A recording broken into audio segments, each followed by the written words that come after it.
Hello mga kalat, panibagong araw, panibago tayong vlog. So for today's video, tara samahan nyo ko panoorin at tapusin ang video na to. Vamos!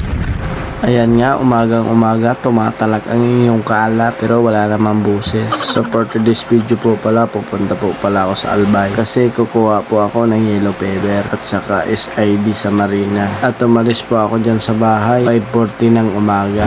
So after 16 minutes mga kalat, dito na ako sa Pili. Pili na ako. Malala po lalakbayin ko. Mag-helmet muna ako kasi nasa sakit. So ayan, let's go. Ayun, 6:18 na umaga dito na tayo sa Natawa.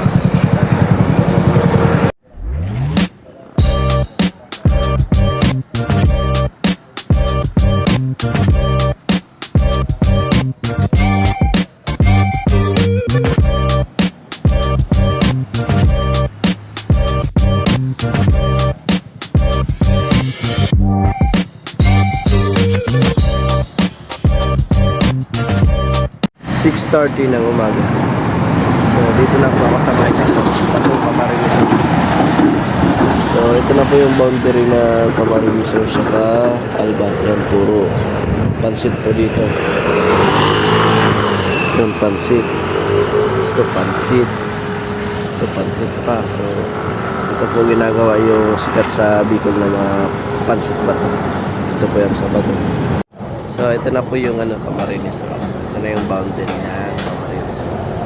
So oras po na 6:35. So galing ba ito 5 minutes na? Yung Albay. So yan po yung Albay. Boundary na po siya. Province of Albay na po. 7:05. So 7:05 ay nandito na po ako sa Ligaw. Uminto muna ako sa gas station ay para magpagasolina at para umihi na rin. So ito po pala yung sasakyan ko, Shogun Pro model 2008. At nag-take out muna nga ako ng burger dyan sa french fries para habang nagbibiyahe may kinakain po ako. So ayan mga kalat, dito na ako sa BOQ. So bago na pala to. Yung tingnan natin kung ito talaga kasi dati po ito sa magkatabi ng dagat. Sa ayan mga karatama naman yung napuntahan ko.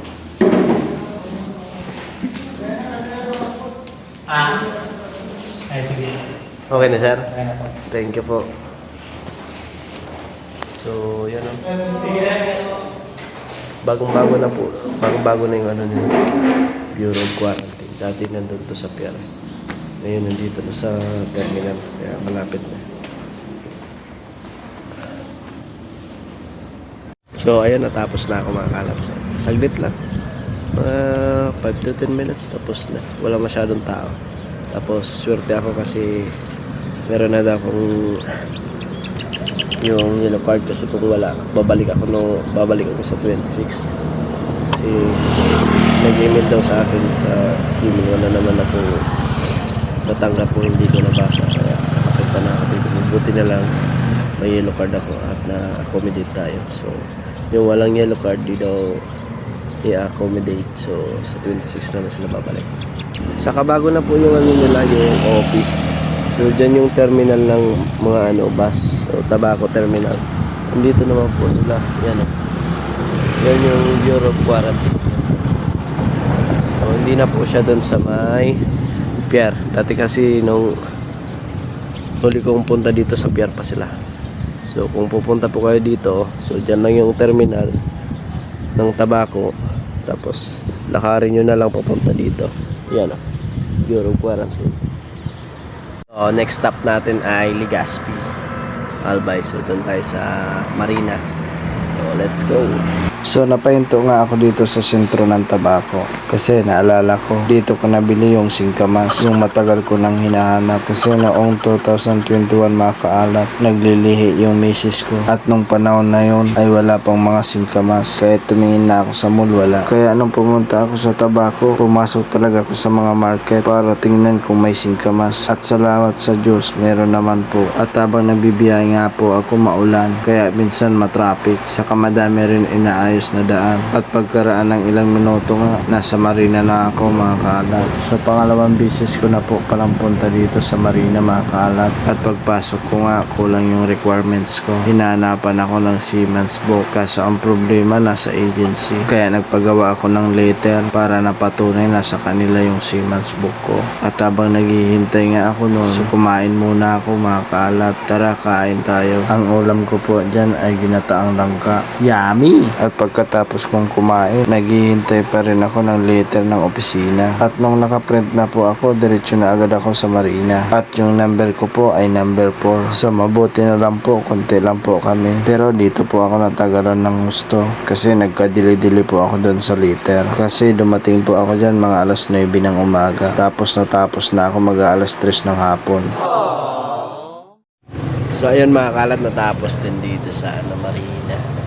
So alas 3 na dito ng hapon, dumating ako dito alas 9 ng umaga. Pero mintay naman ako ng siguro kulang-kulang 2 oras para dun sa letter galing sa opisina. Kaya more or less siguro mga 3 hours yung proseso dito sa loob ng marina. So ayan, uwi na po ako. So nakuha ko na yung SID ko. So tara.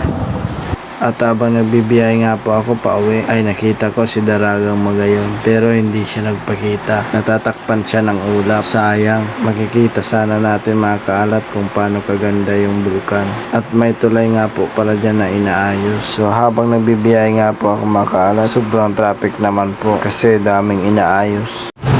Yan, traffic po dito sa may Ginubatan. So madaming inaayos na daan. Madaming mga truck.